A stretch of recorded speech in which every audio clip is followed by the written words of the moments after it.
j'espère que tu vas bien. Aujourd'hui je te retrouve dans une nouvelle vidéo, un peu dans le même esprit que l'autre, c'est-à-dire ça va être un petit peu en mode coup de gueule, mais cette fois-ci je m'attaque à tous ces Français, tous ces Européens, ces Occidentaux, toutes ces personnes blanches en fait, qui se permettent toujours de me faire des réflexions ou de juger ma personne par rapport à mon ethnicité, qui est arabe, et du coup un peu tous les clichés qui en découlent, qui sont toujours évidemment très péjoratifs. Donc le premier, vraiment, avec lequel je vais commencer, c'est que j'entends le plus régulièrement me concernant moi, c'est que je ne ferai pas, on dirait pas que je suis une arabe. Alors, on ne dirait pas que je ne suis une arabe pour différentes raisons. Premièrement, il y en a qui m'ont déjà dit parce que par rapport à ma tronche. Donc il y en a pour eux je reste quelqu'un de typé. Bon, déjà ce mot-là, j'en vais revenir dessus. Typé, quand quelqu'un dit qu'une personne est typée, c'est qu'elle va être forcément soit typée maghrébine, typée latino, typée je sais pas indien, ce genre de choses, mais jamais dans l'esprit collectif on va parler par exemple d'une personne blanche qui serait typée, alors que en fait, intrinsèquement, bien sûr que même les personnes blanches sont typées, elles sont typées blanches. Mais étant donné que la norme à laquelle tout le monde se réfère, c'est l'homme blanc, forcément il suffit qu'on soit différent de cette norme-là pour qu'on ne rentre plus dans... Voilà, pour qu'on soit catégorisé par ce terme-là typé. Donc déjà ça c'est un truc que je ne supporte plus, ou alors il faut l'utiliser pour tout le monde, il est typé blanc ou il est typé caucasien ou ce genre de choses.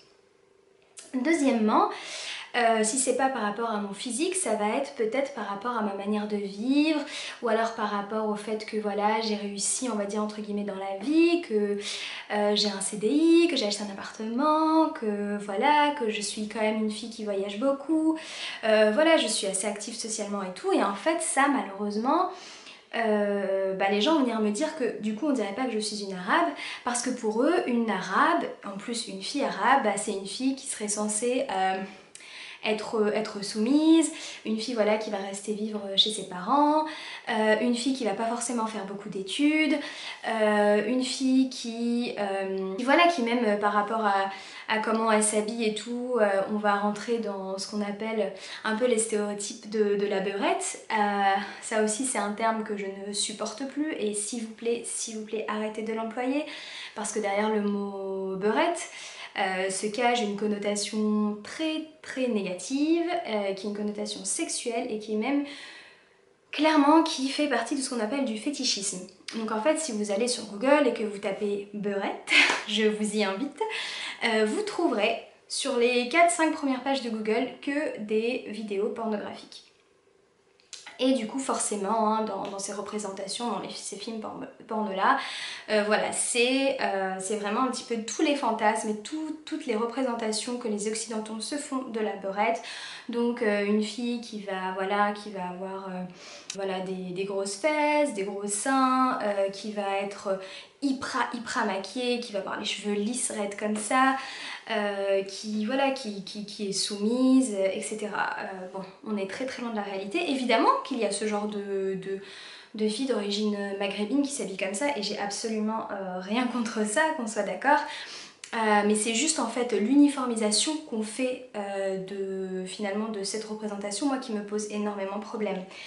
Et la dernière chose qui me pose problème, c'est que quand on me dit que je ne fais pas arabe, les gens me le disent et je suis censée le prendre comme un compliment. Alors qu'en soi, c'est pas du tout un compliment, parce que ça sous-entend que les autres arabes, que si j'étais comme les autres arabes, je serais moins bien. Parce que voilà, les représentations qu'on a, enfin que les entre guillemets blancs ont de ce que c'est un arabe, ça va être peut-être quelqu'un voilà, qui est au chômage, quelqu'un qui rase les murs de la cité, quelqu'un qui deal, un voleur, ça aussi les arabes c'est tous des voleurs. Alors qu'en fait non, pas du tout. Enfin, on est loin d'être... Oui, ça existe certes, comme il existe des criminels blancs, comme il existe des violeurs blancs, enfin voilà quoi. Après c'est sûr que, bon, c'est pas le thème du sujet, mais si on rentre vraiment dans la population qui constitue les banlieues, c'est clair qu'il y a quand même une majorité de personnes qui ont des origines maghrébines ou des origines de différents pays d'Afrique ou ce genre de choses, mais ça c'est encore un autre sujet et on pourrait, et j'aimerais bien faire une vidéo.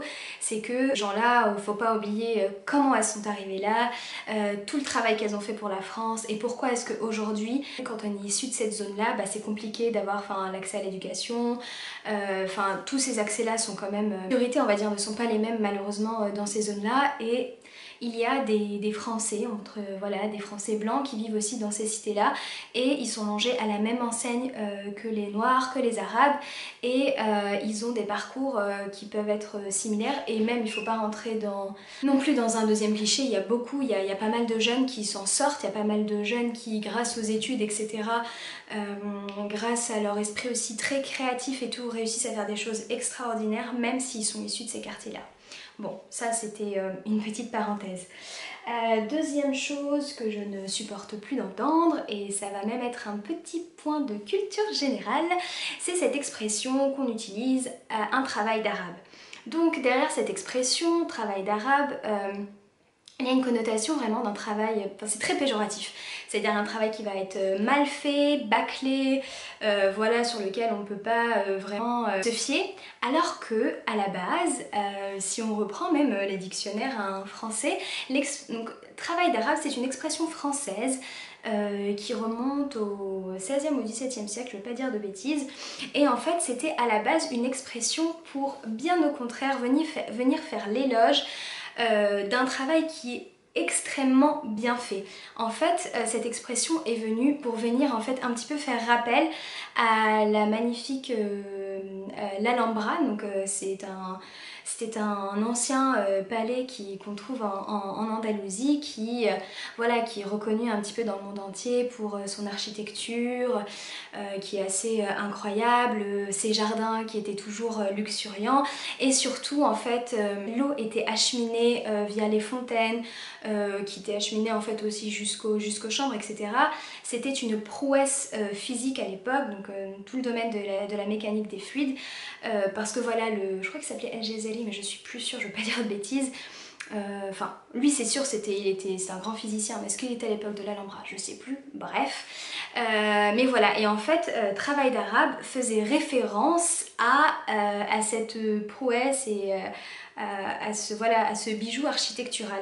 Et en fait, lors de la colonisation de la France en Algérie, il se trouve que, voilà, au moment où les Algériens sont devenus des travailleurs forcés, pour venir construire au goût des Français les villes, les immeubles, etc. Il se trouve que sur l'ensemble en fait des pays qui ont été colonisés, les Algériens étaient vus comme ceux qui étaient le moins dociles, le moins disciplinés et qui du coup faisaient du travail bâclé. Et en fait, du coup, on a repris cette expression-là qui à la base était une connotation plus que positive, et du coup, on l'a transposée en fait à l'esprit de ces travailleurs algériens, et puis moi je leur tire leur chapeau. Voilà. Troisième chose, ça va être... Oui, autre chose que j'entends de plus en plus, c'est qu'on me fait de plus en plus la réflexion que comme quoi je ne serais pas une arabe, mais que je serais une berbère arabisée. Donc ça, je pense que je vais en faire une vidéo à part avec Henna. Parce que voilà, c'est vraiment un argument, c'est vraiment une réflexion qu'on s'est prise beaucoup sur les vidéos qu'on a fait, la parole de femme. Et ça aussi, j'ai envie de dire, à un moment il faut arrêter, c'est-à-dire que depuis que je suis petite, on m'a toujours catégorisée et définie par arabe. Et en fait c'est vrai qu'en France, dans le terme arabe, on met tout. On met tout. On met les Maghrébins, on va mettre les Libanais, on va mettre les Turcs, tiens, voilà les Turcs par exemple. Ça c'est un truc qui m'est arrivé au travail. Et vraiment ça m'avait un petit peu choquée parce qu'on a une forte communauté turque ici dans l'endroit où j'habite, et on est venu me voir et on est venu me demander si par hasard je ne parlais pas turc. Comme ça de prime abord ça peut être une question qui paraît innocente, et voilà, je suis persuadée que la collègue qui m'a posé ça Je pense qu'elle n'avait pas conscience en fait du racisme en fait qu'il y avait derrière, mais en fait non, c'est pas parce que je suis arabe que je parle turc et les Turcs ne parlent pas arabe. Et en fait, voilà, ce qui est fou, c'est justement cette uniformisation en fait une fois de plus qu'on a envie de faire, c'est-à-dire que voilà, il y a les, voilà eux, voilà, on va jamais venir dire par exemple que je sais pas moi qu'un Islandais et un Italien c'était deux choses pareilles et que voilà on va jamais venir demander à un Islandais s'il parle italien ou vice versa parce que voilà ça ne rentre, enfin on sait très bien que voilà ça n'a rien à voir, c'est des cultures complètement opposées etc, mais par contre au sein de voilà du monde oriental non, de toute manière c'est tous les mêmes parce que c'est bien plus facile. Et donc non, voilà, je ne parle pas turc. Donc je m'éloigne un peu parce qu'à la base je parlais de oui. Et du coup, voilà, pendant des années on m'a mis dans cette case-là, ça n'a pas été toujours forcément évident. Et puis en fait, maintenant que j'ai décidé de vouloir me réapproprier mon identité et de le dire haut et fort que oui, je suis arabe, je suis française et arabe, et ben maintenant, ces mêmes personnes-là, parce qu'il faut le dire que ça a toujours été des blancs qui sont venus me dire que non, que j'étais une berbère, mais que j'étais juste arabisée. Et en fait, cette réflexion-là, elle montre une réelle condescendance, franchement une condescendance puante. Parce que je me dis qu'en fait que les blancs, eux, ils vont jamais venir... c'est-à-dire que dans le mot blanc, on regroupe un petit peu tout. On va regrouper les Espagnols, les Italiens, les Islandais, voilà. Et ils vont se définir sous le terme nous, on est des blancs, enfin l'homme caucasien. Donc en fait là, je rentre vraiment un petit peu dans les termes raciaux vus sous un point de vue biologique. Donc évidemment, d'un point de vue biologique, la race n'existe pas. On est tous des êtres humains. Mais malheureusement, ça n'a pas toujours été le cas. On a toujours classifié les hommes par rapport à la race blanche, et donc du coup il y avait les arabes, les noirs, machin et tout. On s'est même demandé si ces gens-là avaient une âme, etc. Heureusement aujourd'hui avec la science on sait que tout ça c'est du bidon, c'est bidon, mais par contre la réalité des races ethniques, elle existe toujours. Et donc en fait voilà, donc l'homme blanc, enfin en général les hommes blancs se sont toujours définis comme caucasiens. Et que voilà en fait qu'à l'intérieur de cet homme blanc caucasien il n'y a pas on va dire de hiérarchie, enfin, un allemand vaut autant qu'un italien, qu'un espagnol, ce genre de choses. Et d'ailleurs voilà, ce sont eux qui ont colonisé le globe, et voilà ils avaient tous la même posture de colons, de chrétiens, de gens qui vont venir civiliser même s'ils venaient de parties différentes de l'Europe. Et en fait c'est intéressant de voir que eux au sein de cette communauté, bah, du coup, enfin, pas de communauté, au sein de ce groupe racial blanc, il n'y a pas de hiérarchie, mais par contre, dans les définitions qu'ils vont faire des autres groupes, donc par exemple du groupe je sais pas moi, nord-africain, et bah, si, il va y avoir une hiérarchie, il va y avoir les berbères, il va y avoir les arabes, il va y avoir je sais pas moi, les bédouins, les machins, etc. Et donc en fait, ils vont venir eux te dire toi où tu dois te situer. Je veux dire mais on marche sur la tête, c'est pas possible, enfin vraiment c'est pas possible, ça me rend dingue en fait, ça me rend vraiment dingue. Autre chose, oui, que je ne supporte plus, et s'il vous plaît, faites attention quand vous rencontrez quelqu'un. Donc voilà, je suis en soirée par exemple, je suis en train de danser tranquillou, et là une pote, elle me présente quelqu'un, du coup bah ouais, salut, moi c'est Imen et tout, comment ça va, tatata, et genre bim, direct, c'est ah oui Imen, t'es de quelle origine? C'est un truc que je ne supporte plus. Vraiment, c'est un truc de fou. De par ma tête ou de par ce que je m'appelle Imen, je dois me situer sur le plan identitaire. Et bien sûr que plein de gens vont venir me dire non, mais c'est plus par curiosité, c'est parce que justement on s'intéresse à toi, etc. Mais non, enfin je veux dire, ce sont des choses qui sont bien plus compliquées. Ce sont ce sont des comportements qui ont été intégrés et qui pour toi en fait peuvent te paraître assez mineurs et pas choquants, mais en fait tu ne réfléchis pas à comment moi je vais venir le prendre. Et moi en fait je le prends mal parce que j'ai l'impression que moi je suis obligée de me définir sur le plan identitaire et que je suis obligée de venir me justifier en fait sur ma présence ici, enfin dans cette soirée et sur le sol français. Alors qu'en fait non, enfin j'ai besoin de me justifier auprès de personne, je suis française tout comme n'importe qui. Et voilà, après c'est clair que ça dépend le contexte, une fois que je connais un peu plus la personne, etc. Machin. Bien sûr qu'on peut venir me poser la question quelles sont, si j'ai des origines ou pas, Mais il y a une manière de le faire et il y a un contexte. Mais malheureusement, c'est une des premières choses à laquelle je suis confrontée, je veux dire même dans le milieu professionnel, quand j'arrive quelque part ou ce genre de choses, c'est toujours la première chose qu'on va demander, quelles sont mes origines. Alors que voilà, s'il y a une stagiaire qui arrive et qui s'appelle, je sais pas moi, Camille de la Clouse, si voilà, elle se dit qu'elle s'appelle que Camille et qu'elle n'est pas très basanée ou ce genre de choses, mais on va jamais venir lui demander, tu vois, de se situer sur le plan identitaire. Donc tu vois, ça prouve que on n'est pas logé à la même enseigne et ça faut arrêter. Autre chose, tiens, tant qu'on est dans le domaine de la soirée, c'est genre quand il y a 1, 2, 3 soleils qui passent, et bah là, t'as tout le monde qui se retourne et qui te regarde et qui te fait celle-là, Imen, c'est pour toi. Stop, stop, pareil, vraiment arrêtez. Moi pendant des années, même mes amis me l'ont fait et j'ai rien dit parce que je me disais oh j'ai pas envie de venir casser l'ambiance. Mais en fait, enfin fuck, j'ai pas envie en fait de moi me sentir mal pour faire plaisir aux autres alors que moi jamais je me permettrais de faire ce genre de remarques. En fait ça me pose énormément de problèmes parce que déjà ça se trouve moi je déteste cette chanson. Il y a aussi ce côté, bon bah maintenant tu dois nous faire une démonstration de la danse parce que t'es censé savoir bien danser parce que c'est une musique arabe alors que ça se trouve, enfin moi je sais pas du tout danser le rail par exemple. Et troisièmement, je veux dire, ça se trouve, moi je m'identifie plus à une chanson de Britney Spears avec laquelle j'ai grandi quand j'étais petite et sur laquelle j'adore m'éclater, et sûrement pas celle-là, enfin tu vois ce que je veux dire. Et donc du coup, c'est une fois de plus me ramener à mon identité ou à mon ethnicité, chose qu'on ne va pas faire genre... un américain ou ce genre de choses, genre qui est en soirée et puis on passe du 50 cents, on va pas regarder ah yeah man c'est pour toi celle-là, non, enfin ça passerait même pas à l'esprit tellement c'est ridicule. Donc s'il vous plaît, ça aussi arrêtez parce que c'est vraiment lourd et c'est vraiment blessant. Le raccourci arabe musulman terroriste, ça aussi je n'en peux plus. Alors déjà il faut mettre les choses au clair, tous les arabes ne sont pas musulmans. Il y a beaucoup d'arabes qui sont athées, des arabes qui sont chrétiens, des arabes qui sont juifs, enfin voilà, enfin, les arabes ça veut pas dire musulmans. Deuxième chose, pour les arabes qui sont musulmans, non, enfin pourquoi est-ce qu'à chaque fois qu'il y a un attentat dans mon milieu professionnel, certains de mes amis, ce genre de choses, et je dois en fait me justifier et je dois en fait venir condamner les actes qui ont été faits. Mais en fait, mec, lui il a fait ça à son nom, au nom de l'idéologie qui suit, mais c'est sûrement pas la mienne. Tu vois par exemple, quand il y a eu le fou là en Nouvelle-Zélande qui est rentré et qui a tiré dans une mosquée où les gens faisaient leurs prières, où il a tué femmes, enfants, etc.